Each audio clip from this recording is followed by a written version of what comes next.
In mathematics, homology is a general way of associating a sequence of algebraic objects such as abelian groups or modules to other mathematical objects such as topological spaces. Homology groups were originally defined in algebraic topology. However, similar constructions are available in a wide variety of other contexts, such as groups, Lie algebras, Galois theory, and algebraic geometry. The original motivation for defining homology groups was the observation that two shapes can be distinguished by examining their holes. For instance, a circle is not a disk because the circle has a hole while the disk does not, and the two-sphere is not a circle because the two-sphere encloses a two-dimensional hole while the circle encloses a one-dimensional hole. However, because a hole is not there, it is not immediately obvious how to define a hole or how to distinguish different kinds of holes.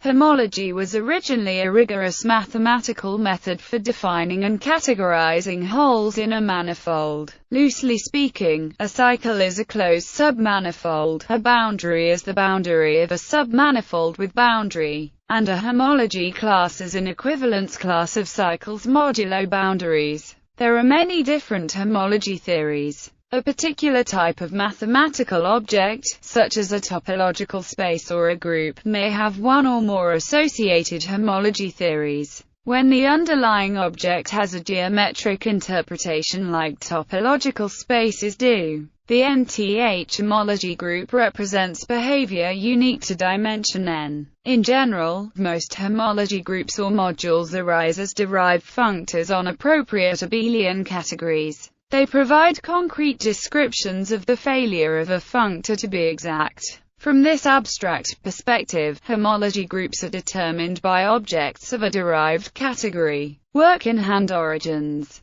Homology theory can be said to start with the Euler polyhedron formula, or Euler characteristic. This was followed by Riemann's definition of genus and n-fold connectedness, numerical invariance in 1857, and Betti's proof in 1871 of the independence of homology numbers from the choice of basis. Homology itself was developed as a way to analyze and classify manifolds according to its cycles, closed loops that can be drawn on a given n-dimensional manifold but not continuously deformed into each other. These cycles are also sometimes thought of as cuts which can be glued back together, or as zippers which can be fastened and unfastened. Cycles are classified by dimension. On the ordinary sphere, the cycle B in the diagram can be shrunk to the pole, and even the equatorial great circular can be shrunk in the same way. The Jordan curve theorem shows that in any arbitrary cycle, such as a C, can be similarly shrunk to a point. All cycles on the sphere can therefore be continuously transformed into each other and belong to the same homology class. They are said to be homologous to zero.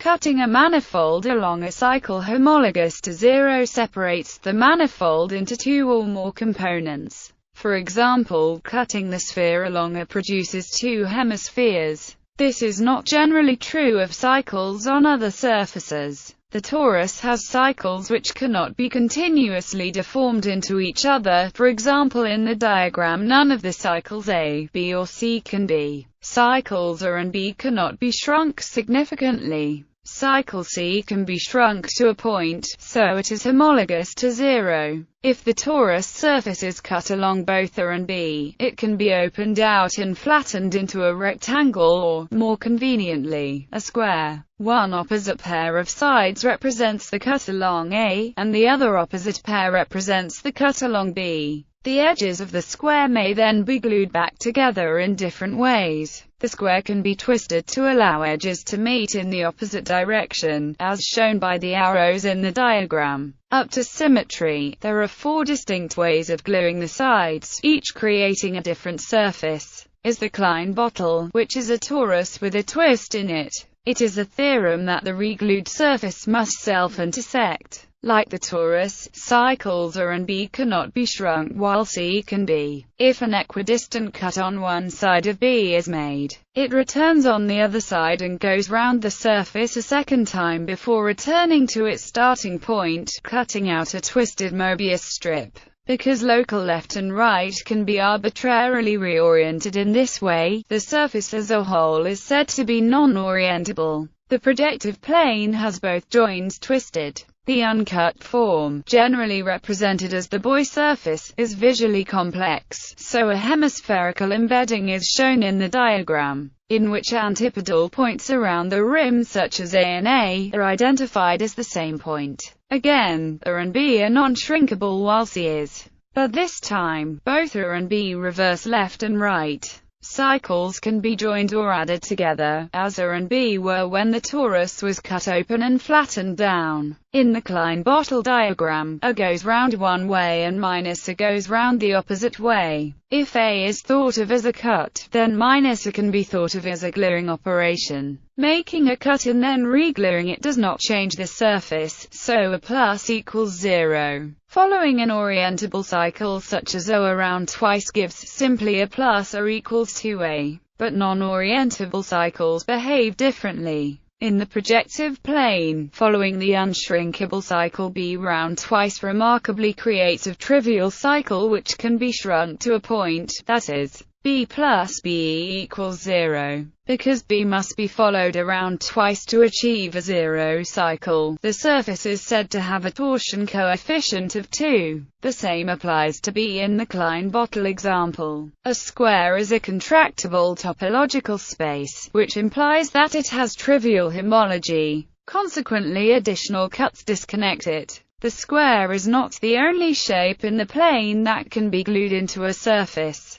Gluing opposite sides of an octagon, for example, produces a surface with two holes. In fact, all closed surfaces can be produced by gluing sides of polygons, and all even-sided polygons can be glued to make different manifolds. Conversely, a closed surface with n non-zero classes can be cut into a 2n-gon. Variations are also possible. For example, a hexagon may also be glued to form a torus. The first recognizable theory of homology was published by Henry Poincaré in his seminal paper, Analysis Citus. École Polytech. 1:121. The paper introduced homology classes and relations. The possible configurations of orientable cycles are classified by the Betti numbers of the manifold. Classifying the non-orientable cycles requires additional information about torsion coefficients. The complete classification of 1 and 2 manifolds is given in the table. Notes: for a non-orientable surface, a hole is equivalent to 2 cross-caps. Any 2 manifold is the connected sum of G tori and C projective planes. For the sphere, G equals C equals 0. This geometric analysis of manifolds is not rigorous. In a search for increased rigor, Poincaré went on to develop the simplicial homology of a triangulated manifold and to create what is now called a chain complex. These chain complexes form the basis for most modern treatments of homology. A zero cycle is a set of points, and cutting along this cycle corresponds to puncturing the manifold. A one cycle corresponds to a set of closed loops. On a surface, cutting along a one cycle slices the manifold apart, either into disconnected pieces or into a simpler shape. A two-cycle corresponds to a collection of embedded surfaces such as a sphere or torus, and so on. When two cycles can be continuously deformed into each other, then cutting along one produces the same shape as cutting along the other, up to some bending and stretching. In this case, the two cycles are said to be homologous or to lie in the same homology class. Additionally, if one cycle can be continuously deformed into a combination of other cycles, then cutting along the initial cycle is the same as cutting along the combination of other cycles. For example, cutting along a figure 8 is equivalent to cutting along its two lobes. In this case, the figure 8 is said to be homologous to the sum of its lobes. Emino-Ethereum. Independently, Leopold Viatorish and Walther Mayer further developed the theory of algebraic homology groups in the period 1925 to 28. The new combinatorial topology formerly treated topological classes as abelian groups. Homology groups are finitely generated abelian groups, and homology classes are elements of these groups. The Betti numbers of the manifold are the rank of the free part of the homology group, and the non-orientable cycles are described by the torsion part. The subsequent spread of homology groups brought a change of terminology and viewpoint from combinatorial topology to algebraic topology. Algebraic homology remains the primary method of classifying manifolds. Informal examples. Informally, the homology of a topological space X is a set of topological invariants of X represented by its homology groups, where the homology group describes the k-dimensional holes in X. A zero-dimensional hole is simply a gap between two components, consequently describes the path-connected components of X. A one-dimensional sphere is a circle. It has a single connected component and a one-dimensional hole, but no higher dimensional holes. The corresponding homology groups are given as where is the group of integers and is the trivial group. The group represents a finitely generated abelian group, with a single generator representing the one-dimensional hole contained in a circle. A two-dimensional sphere has a single connected component, no one-dimensional holes, a two-dimensional hole, and no higher dimensional holes. The corresponding homology groups are in general for an n-dimensional sphere Sn. The homology groups are a one-dimensional ball B1 is a solid disk. It has a single path-connected component, but in contrast to the circle, has no one-dimensional or higher dimensional holes. The corresponding homology groups are all trivial except for, in general, for an n-dimensional ball Bn, the torus is defined as a Cartesian product of two circles. The torus has a single path-connected component, two independent one-dimensional holes and one two-dimensional hole as the interior of the torus. The corresponding homology groups are the two independent 1D holes form independent generators in a finitely generated abelian group, expressed as the Cartesian product group. Construction of homology groups. The construction begins with an object such as a topological space X, on which one first defines a chain complex C encoding information about X. A chain complex is a sequence of abelian groups or modules CO, C1, C2, connected by homomorphisms which are called boundary operators. That is, where 0 denotes the trivial group and for I less than 0. It is also required that the composition of any two consecutive boundary operators be trivial. That is, for all n, i.e., the constant map sending every element of Cn plus 1 to the group identity in Cn1. That the boundary of a boundary is trivial implies, where denotes the image of the boundary operator and its kernel. Elements of are called boundaries and elements of are called cycles.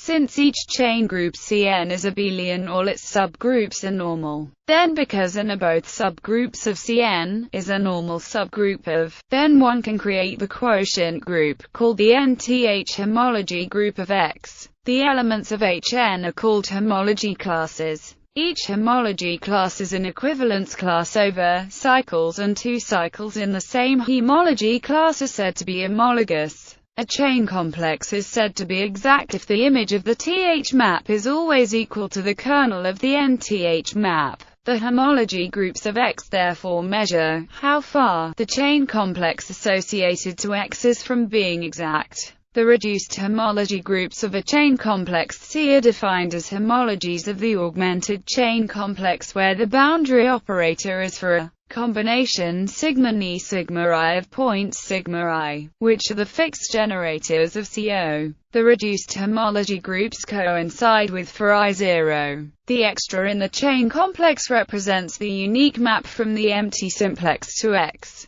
Computing this cycle and boundary groups is usually rather difficult since they have a very large number of generators. On the other hand, there are tools which make the task easier. The simplicial homology groups Hn of a simplicial complex X are defined using the simplicial chain complex C, with Cn the free abelian group generated by the n simplices of X. The singular homology groups Hn are defined for any topological space X, and agree with the simplicial homology groups for a simplicial complex. Cohomology groups are formally similar to homology groups. One starts with a cochain complex, which is the same as a chain complex but whose arrows, now denoted dn, point in the direction of increasing n rather than decreasing n, then the groups and follow from the same description. The nth cohomology group of X is then the quotient group in analogy with the nth homology group.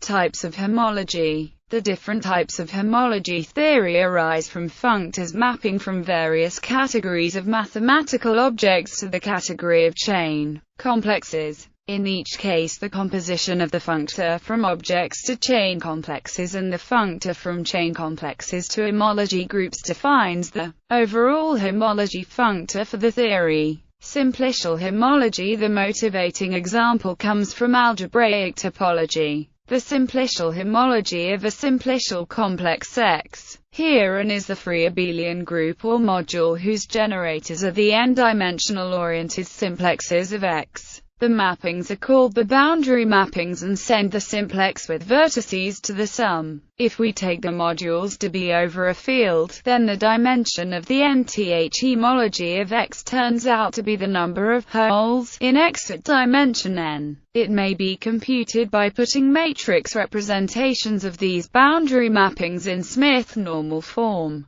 Singular homology. Using simplicial homology example as a model, one can define a singular homology for any topological space X. A chain complex for X is defined by taking N to be the free abelian group whose generators are all continuous maps from n-dimensional simplices into X. The homomorphisms N arise from the boundary maps of simplices. Group homology. In abstract algebra, one uses homology to define derived functors, for example the Tor functors. Here one starts with some covariant additive functor f and some module x. The chain complex for X is defined as follows. First find a free module f1 and a surjective homomorphism p1, f1x. Then one finds a free module f2 and a surjective homomorphism p2, f2 cur. Continuing in this fashion, a sequence of free modules fn and homomorphisms pn can be defined.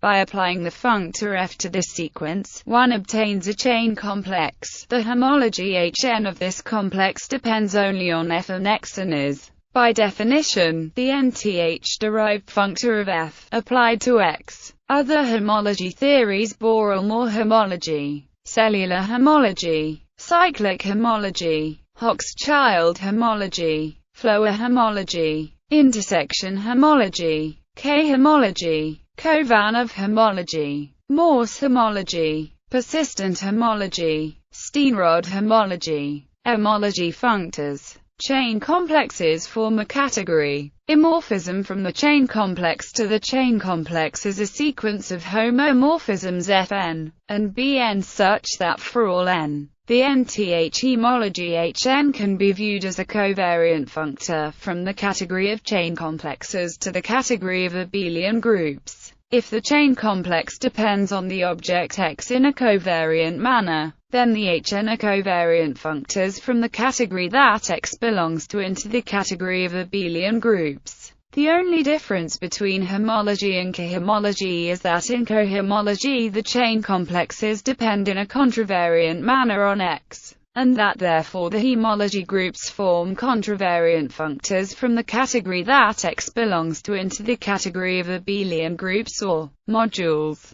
Properties. If is a chain complex such that all but finitely many n are zero, and the others are finitely generated abelian groups, then we can define the Euler characteristic. It turns out that the Euler characteristic can also be computed on the level of homology, and, especially in algebraic topology, this provides two ways to compute the important invariant chi for the object X which gave rise to the chain complex. Every short exact sequence of chain complexes gives rise to a long exact sequence of homology groups. All maps in this long exact sequence are induced. by the maps between the chain complexes. Except for the maps Hn Hn1, the latter are called connecting homomorphisms and are provided by the zigzag lemma. This lemma can be applied to homology in numerous ways that aid in calculating homology groups, such as the theories of relative homology and Meyer-Vietorische sequences.